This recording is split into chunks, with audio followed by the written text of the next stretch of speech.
અમીરગઢના ઇકબાલગઢ નજીક આવેલા વિશ્વેશ્વર મહાદેવ મંદિર પાસેથી પસાર થતી બનાસ નદીમાં આવ્યા પાણીના નવા નીર આવતા લોકોનો ઘસારો વધ્યો હતો।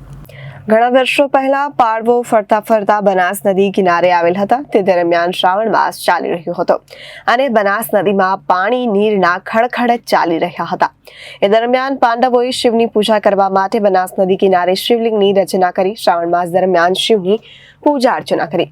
ત્યારથી જ વિશ્વેશ્વર મહાદેવ મંદિર તરીકે જાણીતું થયું। ત્યારબાદ જેમ જેમ લોકોનો ઘસારો વધતો ગયો તેમ તેમ વિશ્વેશ્વર મહાદેવનું નામ પ્રચલિત બનતું ગયું।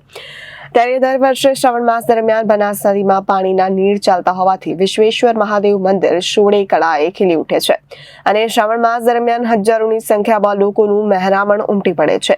ત્યારે આ વર્ષે બનાસ નદીમાં પાણીના નીર ચાલતા રહેશે તો હજારોની સંખ્યામાં લોકોનું મહેરામણ ઉમટી આવશે।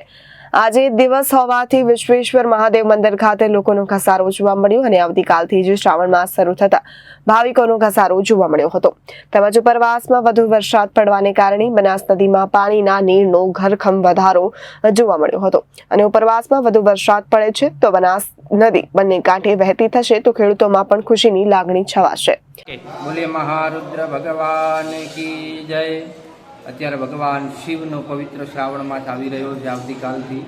એમાંય આજે ઇકબાલગઢની નજીક આવેલું અતિ પ્રાચીન સ્વયંભૂ શિવ જે ભગવાન શિવ અહીંયા બિરાજમાન છે, જે પાંડવોએ જેમની સ્થાપના કરી છે અને અવારનવાર જ્યારે આવા પ્રસંગો હોય ત્યારે ભક્તોનો પણ બહુ ઘસારો છે અને સ્વયં સરસ્વતી નદી પણ અહીં વહી રહી છે। આજે દિવાસો કહેવાય।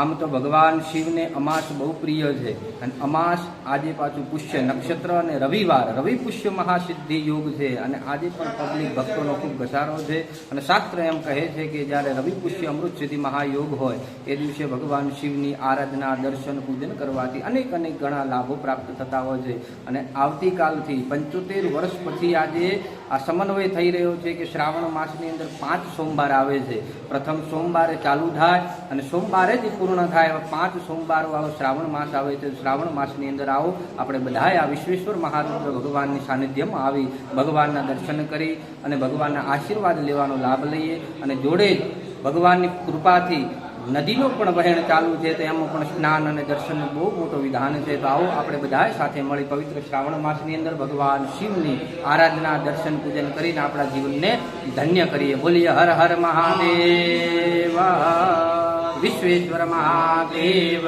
કી જય। રિપોર્ટર ભરત પટેલ, જનાદેશ ન્યૂઝ, બનાસકાંઠા।